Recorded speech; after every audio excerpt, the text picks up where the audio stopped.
ஐநாவிலே உரையாற்ற ஆரம்பித்திருக்கிறார் பாலஸ்தீன அத்தாரிட்டியினுடைய தலைவராக செயல்படுகிற மஹமூத் அப்பாஸ்.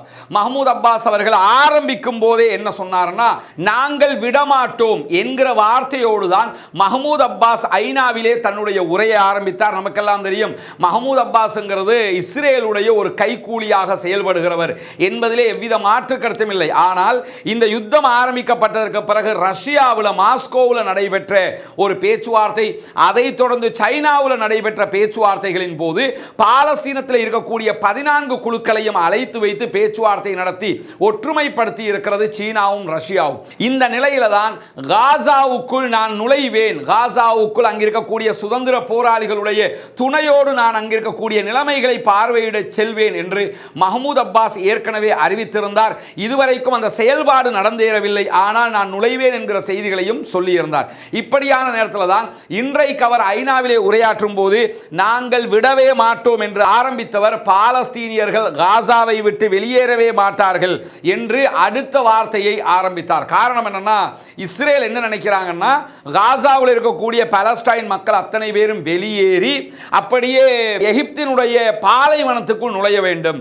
அப்ப எகிப்துக்கு போன பாலஸ்தீன அகதிகளாக அவங்க மாறுவாங்க.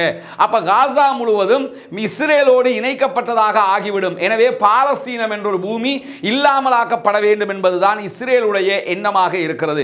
அதனால தான் மஹமூத் அப்பாஸ் என்ன சொல்றாருன்னா, எக்காரணம் கொண்டும் எங்கள் மக்கள் காசாவை விட்டு வெளியேறவே மாட்டார்கள் என்கிற வார்த்தையோடு அவர் ஆரம்பித்து விட்டு நாங்கள் விடமாட்டோம், நாங்கள் விடமாட்டோம், நாங்கள் விடவே மாட்டோம் என்று அடித்து பேசினார். இன்றைய தினம் ஐநாவினுடைய உரையிலே பாலஸ்தீனம் எங்களுடைய தாயகம், இது எங்களுடைய தந்தையர்கள் எங்களுடைய தாத்தாக்களின் நிலம், அது எங்களுடையதாகத்தான் இருக்க வேண்டுமே தவிர எங்கள் தாத்தாக்களுடைய எங்கள் முப்பாட்டன்களுடைய இடத்தை ஒருபோதும் நாங்கள் இஸ்ரேலியர்களுக்கு விட்டுத்தர முடியாது.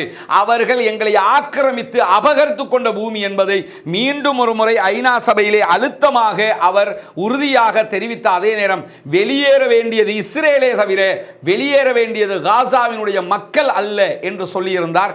எது எப்படி போனாலும் மஹமூத் அப்பாஸினுடைய இந்த பேச்சு வரவேற்புக்குரியது. மஹமூத் அப்பாஸினுடைய இந்த பேச்சு இந்த தருவாயில காசா மக்களுக்கு ஒரு ஆறுதலான பேச்சாக இருக்கும். காசாவில் இருக்கக்கூடிய போராளிகளுக்கும் காசாவிலே இருக்கக்கூடிய பொதுமக்களுக்கும் ஒரு உத்வேகத்தை கொடுக்கும் என்பதிலே எந்த மாற்று கருத்தும் இல்லை. ஏன்னா மஹமூத் அப்பாஸ் வயதளவில் 86 வயதுகளை தாண்டியவர். அப்படி இருக்கிற ஒருவர் இந்த மாதிரியான வார்த்தைகளை பேசுவது என்பது இந்த சூழ்நிலையில் அவர்களுக்கு ஒரு உற்சாகத்தை கொடுக்கும் என்பதை நாம் மறுக்க முடியாது. எது எப்படி போனாலும் ஐநா சபையினால் எதுவும் செய்ய முடியாமல் இருக்கிறது என்பதையும் நாம் உணர்ந்து கொள்ள கடமைப்பட்டிருக்கிறோம்.